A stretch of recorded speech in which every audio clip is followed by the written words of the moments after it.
inexplicably high, inexplicably low. I think I know what I want, but I don't know where to go. And all the while it seems that I'm living in my dreams, not in the know. No, not in the know. When I was 4, I raised my finger to a moving car. It crashed, so I assumed I had a superpower. I didn't raise that finger until I was 9, when a schoolboy attacked for the 25th time. Down I went, my index still up, so convinced that he would just drive. Powerless to make it stop, powerless to make it stop. Inexplicably high, inexplicably low. I think I know what I want, but I don't know where to go. And all the while it seems that I'm living in my dreams, not in the now. No, not in the now. At 19, I still just about believed in God. I guess that I was pretty late to shake it off. Faulty magic whispered to the man who could mend. I tricked myself in thinking he could cure my best friend. 2 weeks in, his insides gave up. The drugs can't tell, but why would words bring him luck? Powerless to make it stop, powerless to make it stop. Inexplicably high, inexplicably low. I think I know what I want, but I don't know where to go. And all the while it seems that I'm living in my dreams, not in the know. No, not in the know.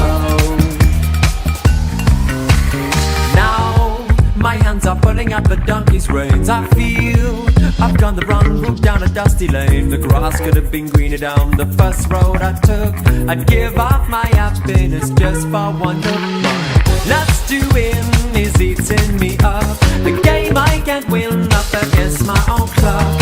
Powerless to make it stop, powerless to make it stop. Inexplicably high, inexplicably low. I think I know what I want, but I don't know where to go. And all the while it seems that I'm living in my dreams, and not in the now. Not in the now. No, not in the now. Inexplicably high, inexplicably low. I think I know what I want, but I don't know where to go. And all the while it seems that I'm living in my dreams, not in the now. No, not in the now. Inexplicably high, inexplicably low. I think I know what I want, but I don't know where to go. And all the while it seems that I'm living in my dreams, and not in the now. No, not in the now.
Okay, this is the dumbest fucking thing I could possibly be doing with my time right now, but fuck it, here we go, right? Like, why not? Hi, it's me. Oh. What's up? Hi. I hope you guys can hear me okay. Let me fix the music a little bit. There, is that better? Can you guys hear me okay? Because this is, we're back with this bullshit. I've waited a week for it to ripen, and I promised I would try it, so I'm going to give it a shot. I'm here yet again. Now I'm in my room, though, so you can see a little bit of what I've got going on here. Hi everybody. Hi. What's up? We'll be back to VTubing here in a minute. Well, in however long it takes for me to crush this thing. Because it is officially ripe. All the hate I got last stream. Don't worry about it. It's a whole thing. Don't worry about it. Shit happens. Shit happens. Oh, I do need to do one thing. Hold on. I'm turning on my AC because it's hot as balls.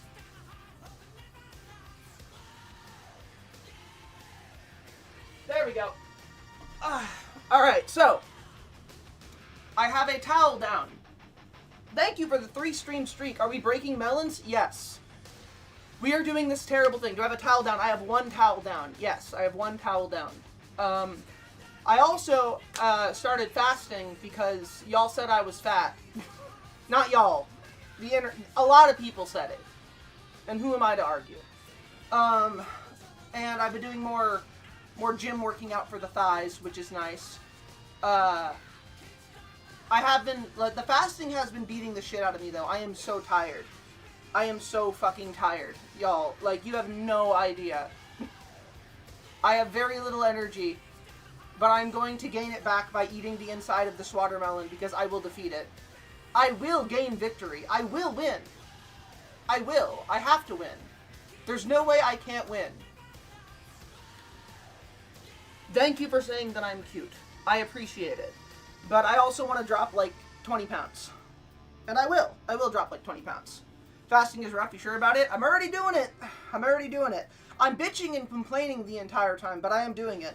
I'm on a, I am looking to get a 1,000 calorie deficit every day until the end of January to drop down to my current target weight. Which I should be able to do because I will be eating a lot of protein. Just a shitload of protein. Like, I'm going to be going back to grilled chicken and rice, if I can, which is what I want. So we're going to do that. I'm giving it until, like, the 20-minute mark before we try the first attempt at crushing this stupid fucking watermelon. But I'm going to give it a shot. I'm going to do it. I've got water here, too. I've got my legs out for the whole fucking world to see. Pussy facing the world. I'm slut-maxing. I am slut-maxing like you wouldn't believe. Hey, if the other girls on Twitch can do it, I can do it too. Ugh. I'm in my relaxing leisure wear. Feet? Oh, feet? Feet. Feet. Don't say I don't do anything for you, perverts. Feet. There. See? Feet. Grippers. Grippers on full display. For free, too. For free. Fuck all of you. I do so much for you people. I do so much for you fucking perverts.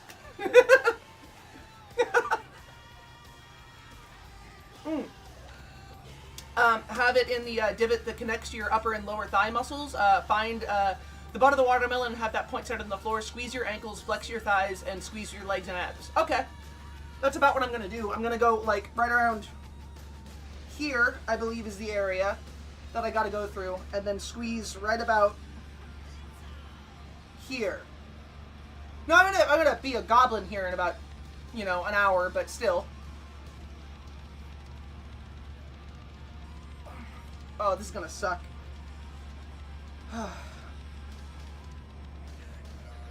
I want to be able to do it so bad. Oh. I heard a noise. I heard a watermelon noise. I heard a watermelon noise, or, like, I don't think it hit the ground. I think that was a watermelon noise. So that's neat. I can do it. Got more plans for the stream as well? Yes, I do. Also, I started playing Kazan again, and I finally beat the boss I was stuck on, which is pretty sick. I did like that. By the way, if you like what you see, make sure to follow. And also, you can buy some merch if you want. I've got merch right there. Lowest possible price I could make it, and I drew the design, so maybe you like the merch. Random prehistoric animal of the stream. Save that F for a brief moment while I am dealing with this. I might change the camera very slightly. That right about there. That's a little bit better. There. This fucking watermelon thing, I swear. My very ladylike posture. Very ladylike. I just... Oh shit, Nautico, thank you for 5 gifted subs.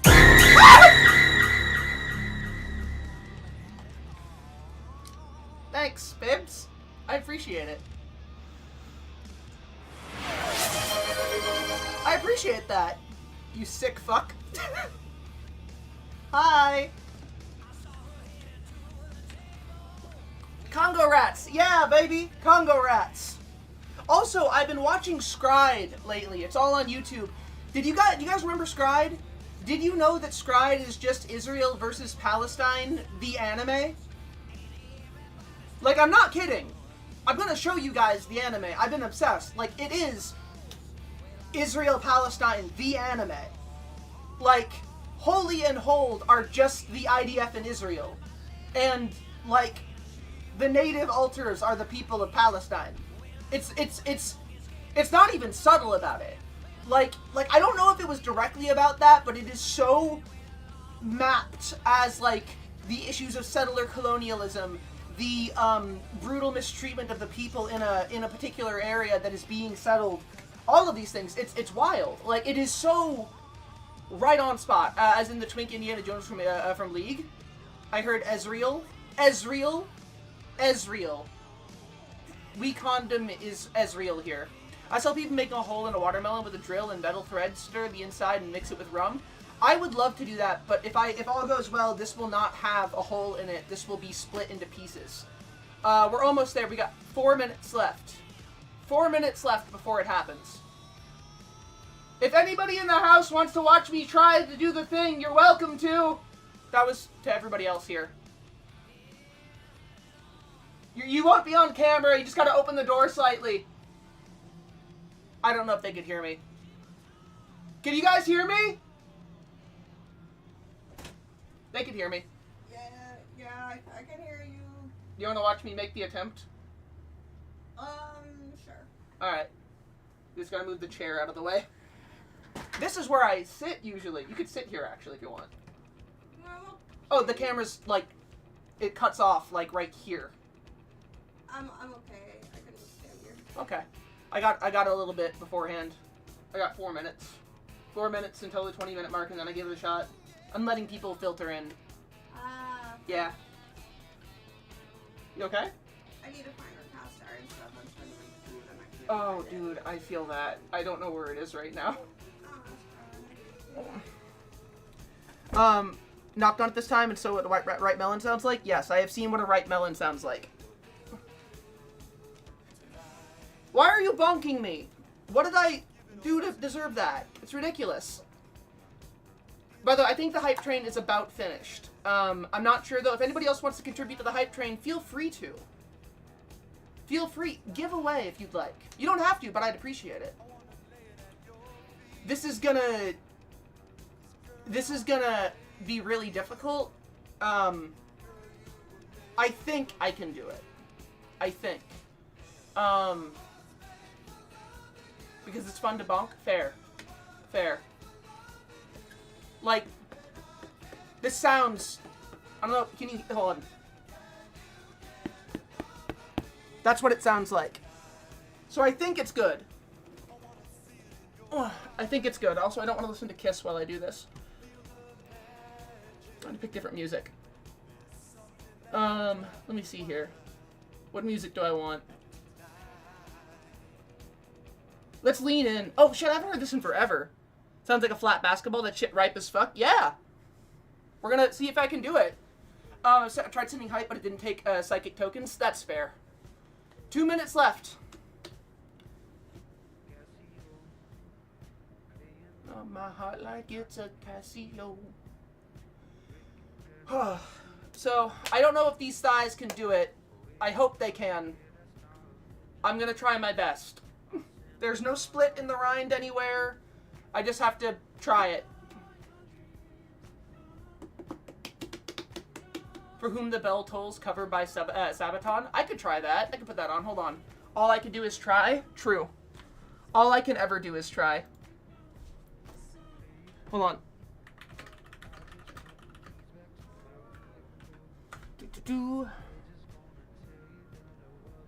Fuck it. We'll go with this one. We'll go with this one. We'll go with the classic. The regular flavor. That is a level 2 hype train with 5 gifted subs. And scaring the fuck out of me. I appreciate that. Oh boy. There we go. Okay. Okay. Okay. It is about time. Okay. Alright.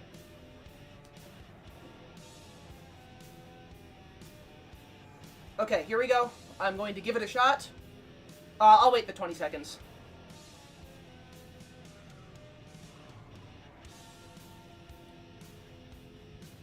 Watch it not break at all. Alright, 10, 9, 8, 7, 6, 5, 4, 3, 2, 1. Here we go. Okay.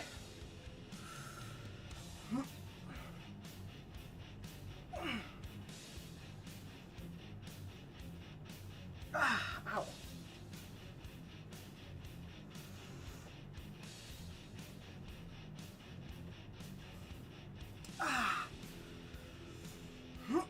Nope. On.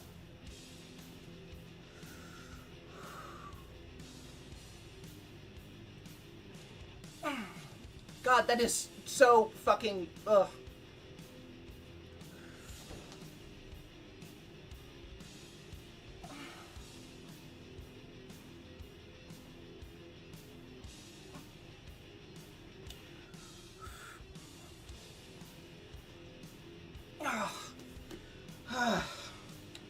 I can't get it to budge. I can't get it to budge. Fuck. Fuck. When did I get so weak?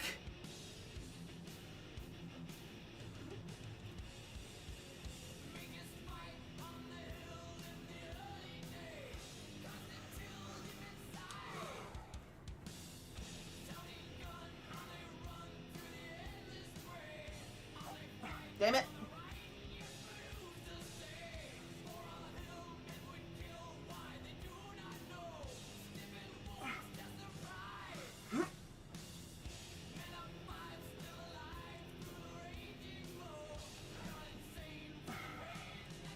Come on. Come on. Damn it. I feel like I'm so close.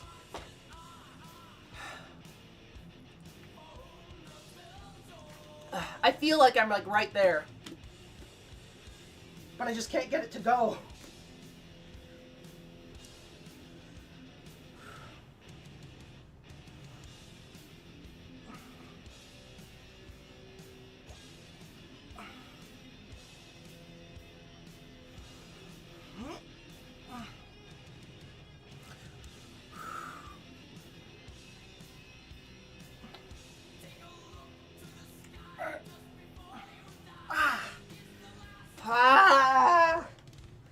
Why?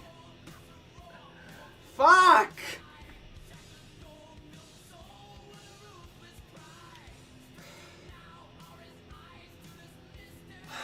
Fuck. Fuck.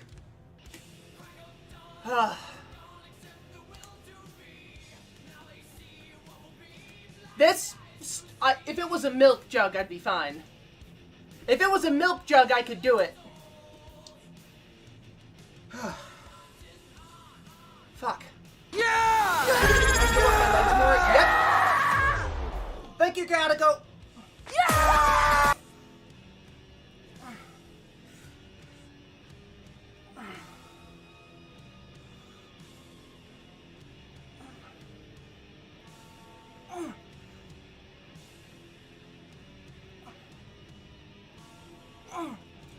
I brought my own jugs already? Yes.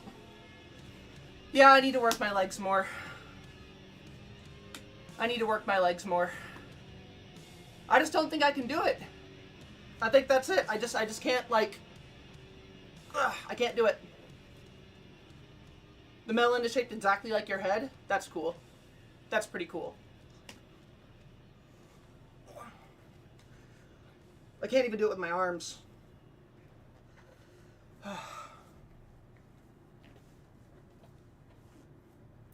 Time for the training montage. It looks like I have a concrete goal.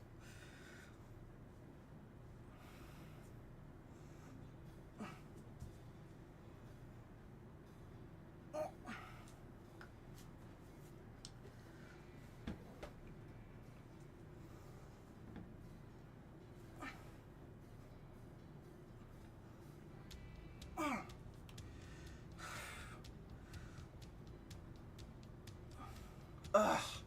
You won't gloat? Oh, that is gloating. That is gloating! What do you mean you won't gloat? That is what gloating is! I won't gloat. Then you've done it!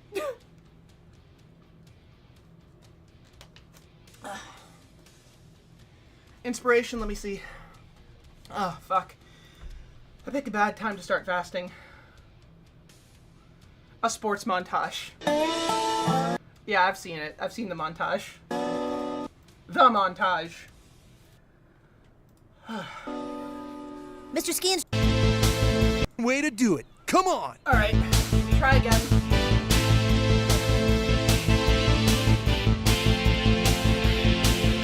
The day is approaching to give it your best, and you've got to reach your prime.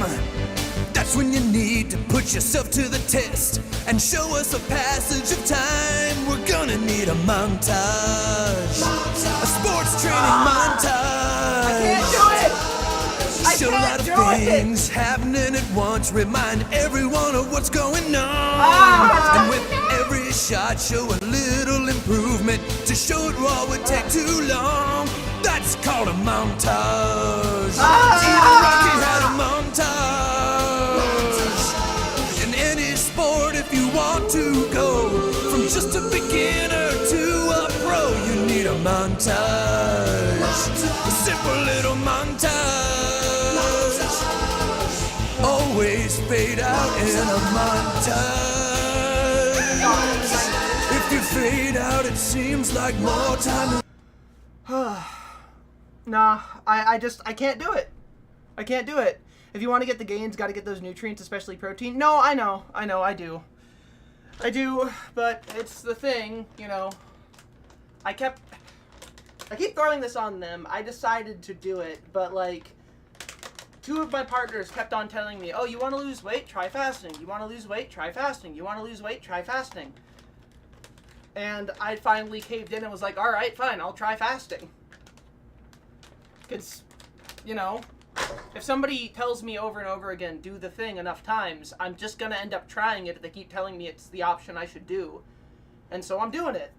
I think I just picked a bad time for it. I have walnuts.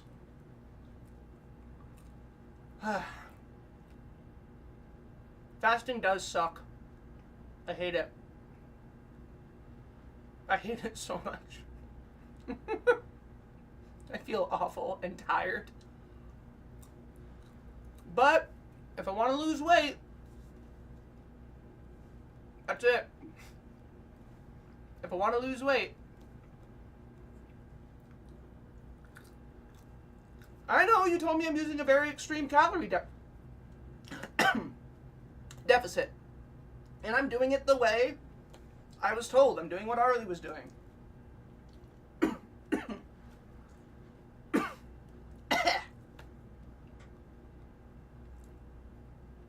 And I'm choosing to do it. I'm choosing to do it.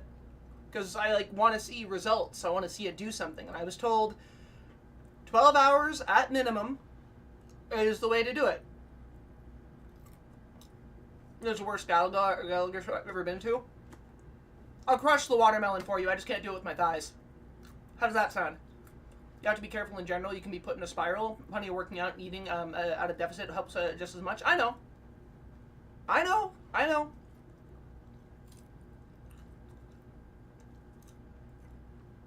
No, I understand these things. I'm doing it because I want to lose weight. And when I get to a solid amount of calories... Yeah! Hey, Phoenix, what's up? Yeah! How you doing?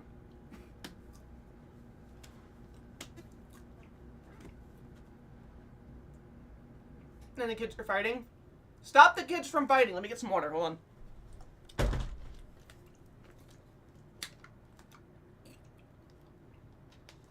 Besides, in general, I eat way too much. So the fasting is helping. I just feel like shit. Because I'm gonna feel like shit. Because I'm fasting. I'm not used to it. Nah, Brody, I couldn't do it. I cannot do it.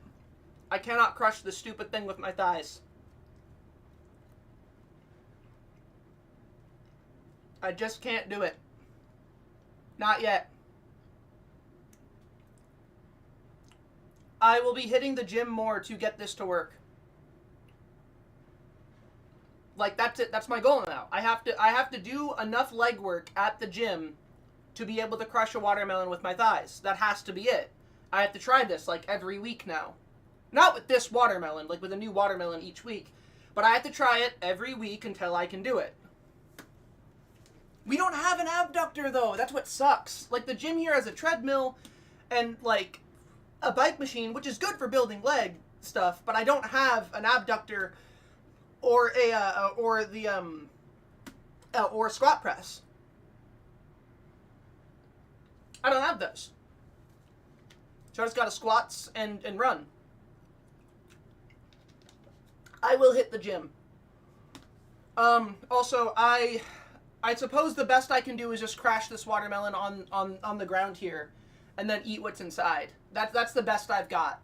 I can't crush it with my thighs right now, and I'm not letting this thing go to waste. So let's do it like this. 1's in chat if you want me to break the watermelon on the ground. 2's in chat if you don't.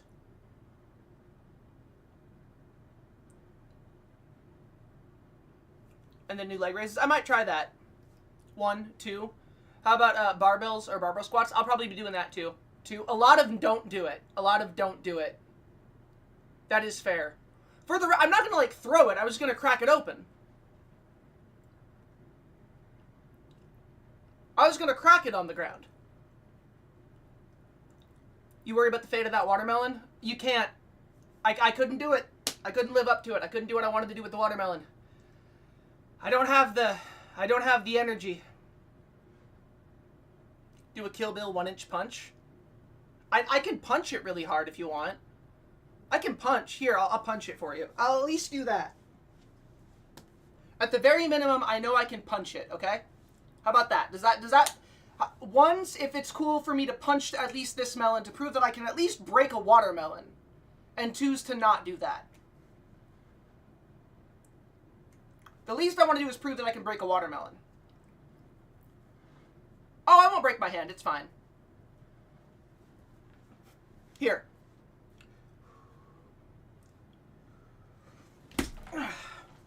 Well, I cracked it open. So we got that. Here, hold on. Oh, it's not going to break my hand. That's easy.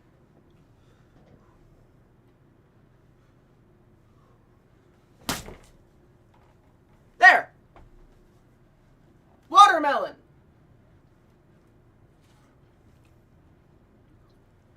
Fuck, that's good.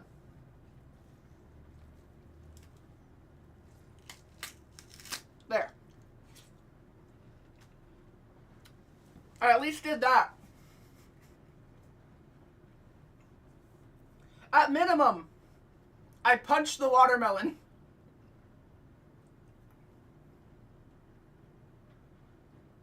There you go. I can punch a watermelon apart. These hands, they're rated M for melon.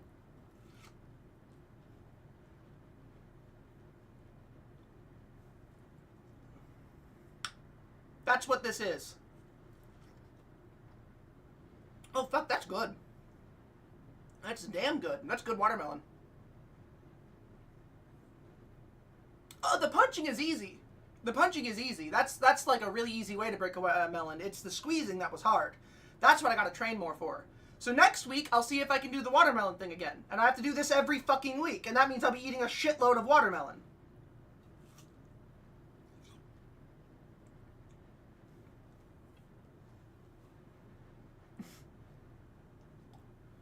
I thought it was going to be right now for something else. Oh, don't worry about it.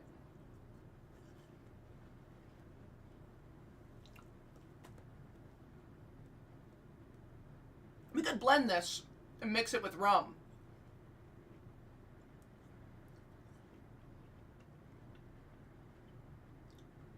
D, can you help me remove some of the watermelon? There's a lot of watermelon. It didn't go anywhere but the towel. But there's like multiple pieces of watermelon. This is my job. This is what you people pay me for. Are you not entertained? Look what I did to my baby boy. Are you not entertained? Is this not your blood sport? I am Spartacus. Zeus! Zeus! Zeus, look what I've done! Zeus, this will be you next! You cannot run from me, Zeus! All of Olympus will be this melon!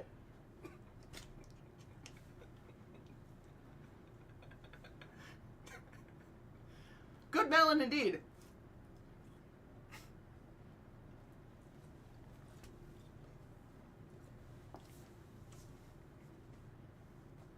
Cook the watermelon? Oh no, you weren't too late. I had to punch it. I couldn't break it with my thighs. We gotta do the thigh thing next week again. Yo! I'm trying to stay out of your camera. Oh, I'm just gonna hand it to you. You're off camera, don't worry. Right, Watermelon. You're gonna need paper towels? Yes. No, you just drop on the table. Or the chair. What am I saying? Go ahead and take that. That smells really good. That was really ripe. It's a good watermelon. You go. Are you gonna keep that last rind, or do I also... Oh, this? This is my victory skull. I get to eat a portion of that. Okay, I'll give the rest of it to... I still have 2 juicy melons. I always have 2 juicy melons. Oh no, you're not giving the rest of that to Ren. I'm mixing that into a drink. Okay, then I'll Some put of it. I have to take some of it, and I have to put it into a thing, and I'm going to mix it with some of my whiskey. And I'm going to drink it on stream. I'm gonna need to set it on a table at least, because Oh yeah, I'm just letting you know what I'm going to do. I'm just letting you know what I'm going to do. Some satisfaction. Some satisfaction. I will be right back. Serve it up with some grilled lettuce. I am not a demon. I'm not a monster. How dare you? I will be right back. Nobody panic. Let me think. No, you can have half the watermelon. You can have some of the watermelon. You just can't have all the watermelon, because I killed it. I killed that melon. I want some of it. All right, everybody, I will be right back. Nobody panic. I will leave something in charge for you. Bolsonaro is going to an actual prison. I know. It's going to be great. I love that. The Bridget handcuff? Yeah, it's on the wall. Here, you guys can look at my living quarters for a minute. I'll be right back. I'm going to claim my kill. Punch the shit out of that watermelon. Now I gotta do more gym stuff. Also, one of the other things I'm gonna do is start get a thing of protein powder. Please do that. I'm not done with you. I'm not done with all of you. I'll be back. It'll help me feel a lot better about your past. Well, Yeah, no, she didn't feel breaking that whole half watermelon. Or most of it. I've seen some of it. Watch here. hey, Ryan. You're fine right now.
just in a montage.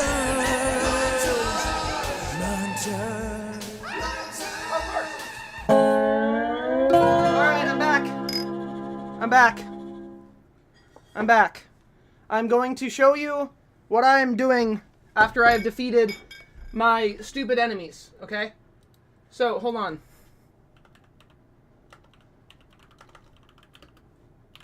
Since I've beaten at least one watermelon, let's make something nice. So, here in this cup, I got some watermelon, as you can see. We have mixed up some watermelon. What we're going to do here to make a tasty beverage after you've crushed a watermelon is that I'm going to take some salt, put some salt in there, just a little bit of salt, Then I'm going to take, where are you? 1 shot of Bullet Bourbon Whiskey. This is my favorite, so I'm going to use this. If I had tahini, I'd use tahini in there too.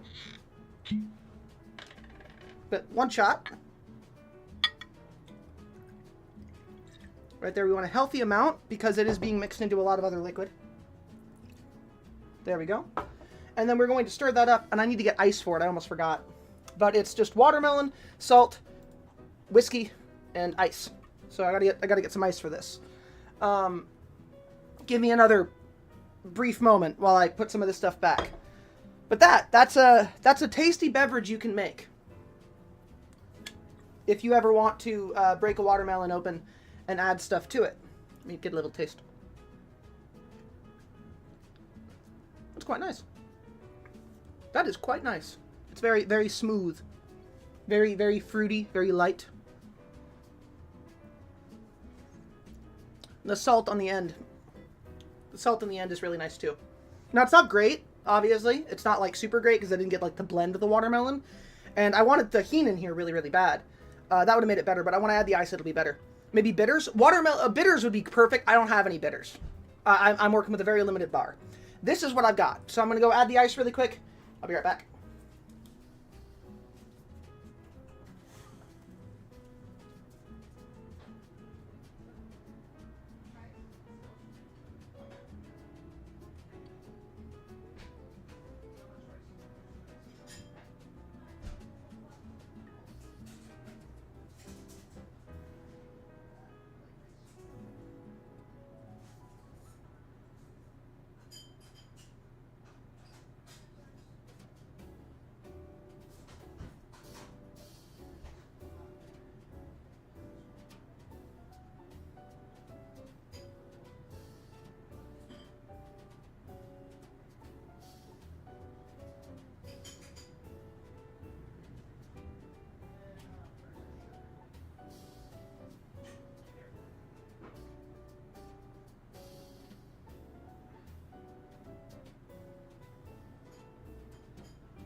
Alright, I'm back. Okay, I'm back. So, finished off the drink with a little bit of, added a little bit of lemon, and I added a little bit of sugar. Much, much better. You can taste more of the citrus, taste more of the watermelon. Now that it's mixed a little bit more, it's got, you know, the ice in it and everything. It's very nice chilled. It's good. It's good. If I could have made this better, I would have probably blended the watermelon first. So there's just like big bits of watermelon in here. Overall, not bad. Hello, Irish Jacob. How you doing?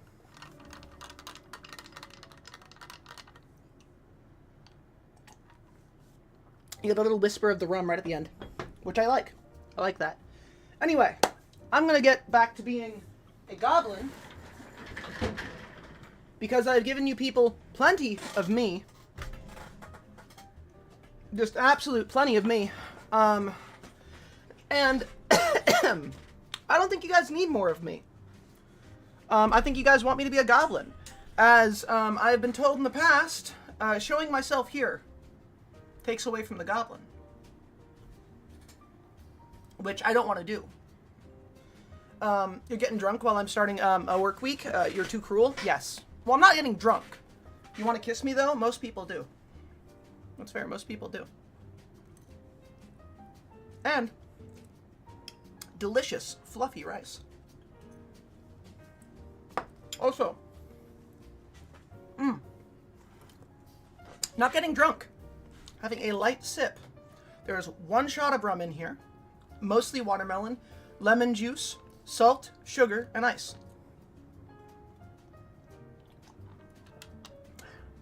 And it goes down really smooth. This is nice. I recommend trying this. But I will say, definitely blend the watermelon first. Absolutely blend the watermelon first.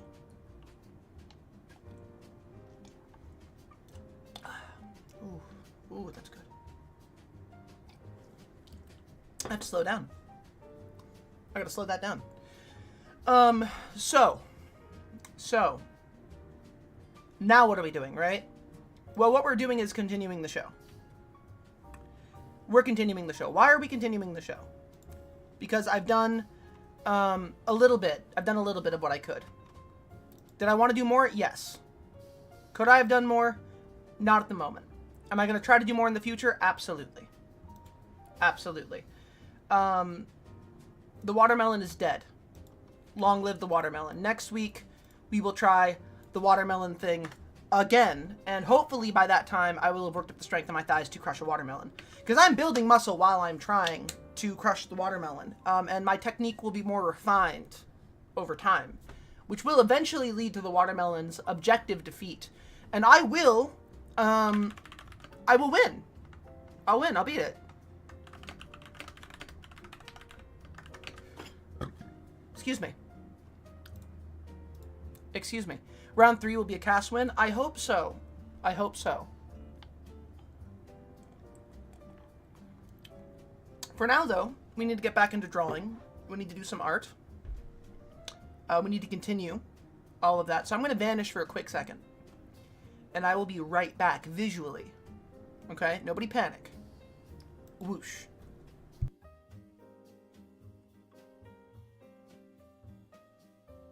I'm still here. You just can't see me. You can't see me.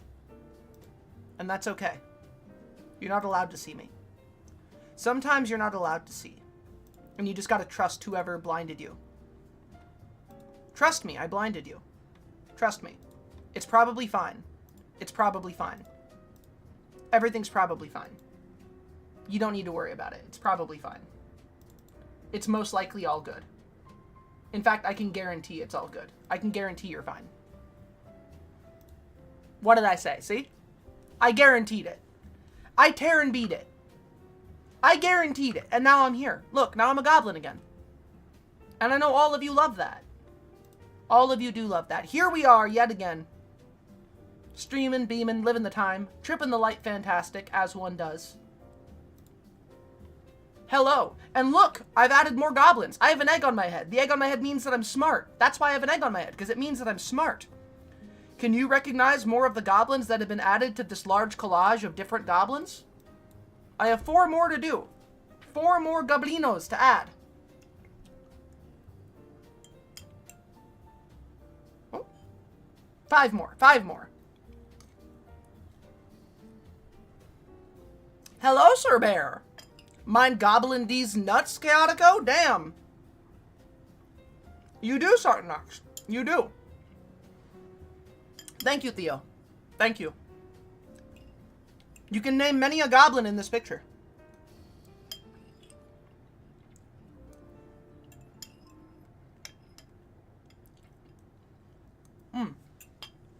I cannot name them all. Because I don't know them all. But I know most of them. Hold on, let me go down the list really quick. So down here, we have Verdin the Gobbly. Verdin, sweet Gobbly. Verdin Gobbly. We love Verdin. We have Twixie. Twixie the Goblin. We have Honey Goblin, who is doing that, you know, hanging out. We have, I forget this person, I don't really know this person too well. I have their name. Let me pull it up. Let me pull it up really quick. I can do that. I can do that. Hold on, hold on, hold on, hold on, hold on, hold on. Hold on. I can get names. I can get names. I'm terrible with names. This one is Frumby. Frumby the Goblin. Frumby Goblin. We have here as well Jordaki. Jordaki, who is the one who commissioned this whole piece to make me draw a bunch of goblins. And I agreed to it because I'm sick in the brain. We have Ribs. This is Ribs the Goblin. Another one here. We've got Revy. Revy is also here. It's like Smash Brothers, except it stinks very badly. So it's just like Smash Brothers. This person, Phoebe. Phoebe Goblin. Phoebe, a Goblin. This one is Podge. Podge the Goblin. Podgekin. This one. Oh, wait, the name. Virulin. Virulin the Goblin. We have here, yet again, even more. Har Goblin. Jester Goblin. Clawmasher, thank you for the follow. Welcome on in. Mwah. Glad to have you here. We have this person. Oh, what was their name? It is Chaz. This is Chaz. Chaz Goblin. This one. Name. I can do this. Roxy. This is Roxy. Then we have Tia over here. We've got, what is this person's name? Artie. Artie Goblin. This little fucking monster. Now, okay, here's the thing. I agreed to do this project. And this is a big project. There's a lot of drawing involved. This is Stir the Goblin, okay? There are so many little things on this little fucker's coat. There are so many little things on this goblin's fucking coat. My God. You sick monster. You're sick. You're a demon. And then most recently, not most recently, we have Goblin for Coin. Goblin for Coin. And we have the whole crew. And there's more to come. I have to draw even more of these little fuckers. I have even more to do. Stir is nice even though he's purple. Hey, Stir can be purple if he wants. Morning, just woke up. These goblins are looking fucking excellent. Thank you very much. Coin is short in this. I'm using relative goblin size. Oh, I'm going to be in this too. And you won't believe how I'll draw myself. It won't be flattering. I'm not making myself look cool or interesting. I'm just going to put myself as a little pudge in the corner. Just a little creature. A little being. Just something around. Something to be seen. Something in the way. Something in the way! Sending off the side drawing goblins. Wait, what? No. Will the Nord be with me? No. Have I seen Ribs and his new look? If Ribs changed his look, that's his problem, not mine. Ribs, if you can hear this, if you changed your look while I was drawing this, that's your fault. You look like this in this picture. I'm not changing it back at all. Fuck you. You can't make me. You can't fucking make me. You won't do this to me.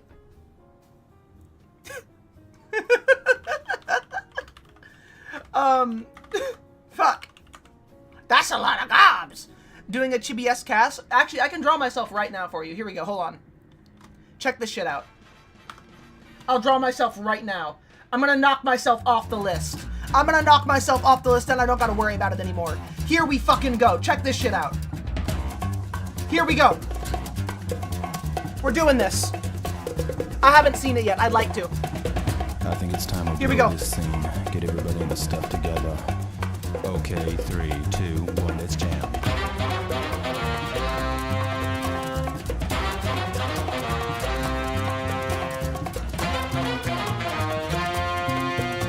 What do you mean, boo? Fuck you. What do you mean, boo?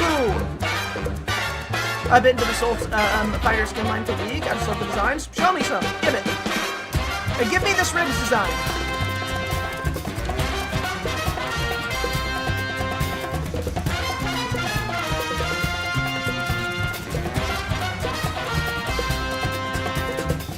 Oh, it's basically Arc System Fighter? Oh, that's awesome. Fuck yeah.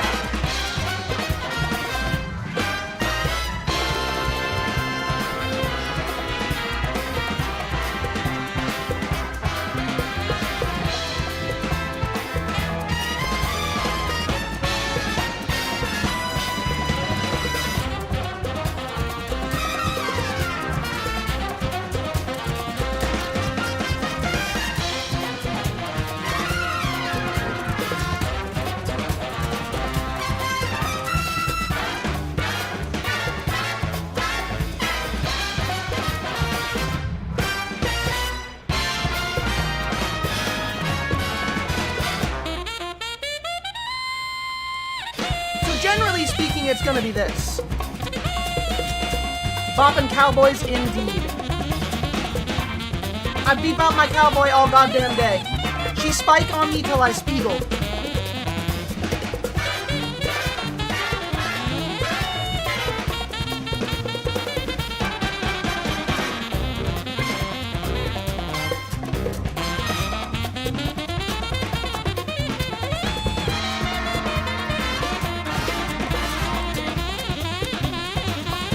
Goes across something common in the face? Yeah, pretty much.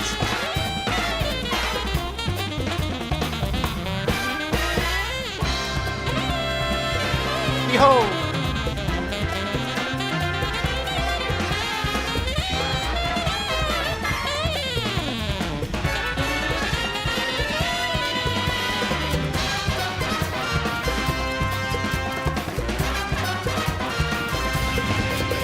Oh, we have a raid! We have a raid! Welcome in, Raiders! Welcome in, Raiders! Hello, everybody. My name is Cassafel. I am your goblin hostess with the mostest. I am here to thrill you, to chill you, and to fulfill you. I'm a goblin creature that likes to feature on your screen, so please drop me a follow if you like what you're seeing. It's good to have you all here. Welcome in, Dane. It's good to see you. What is going on, my sweet, disgusting friend? It's good to have you here. It's good to see you here. It's good to know that you're not dead. What is up? What is up? I am working on adding myself into a commission that I was told to add myself in for. You will see here in a minute.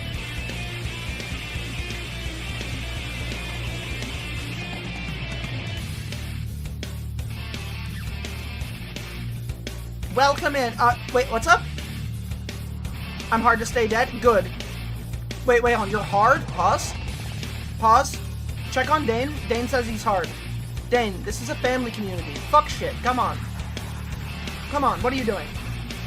This is not a family community. This is not a family community. This is an adult community. I run an adult bar, damn it. If you don't like what you see, get the fuck out of here. Get the fuck out of here. Get the fuck out of here. It's good to have you, though. It's good to have you. All right, everybody. I'm gonna play a thing for you. Here you go, because Dane is here. Welcome to a mistake. Welcome to the cum zone. Only cum inside goblin girls. Quivering clit, quadruple jointed pussy, fresh balls, premature ejaculation. First the kill, then the cum. Your dicks are in love with pain. Co-op cock torture. Last night I fucked my furnace. Stitch my cock shut. Pressure cook my goblin balls.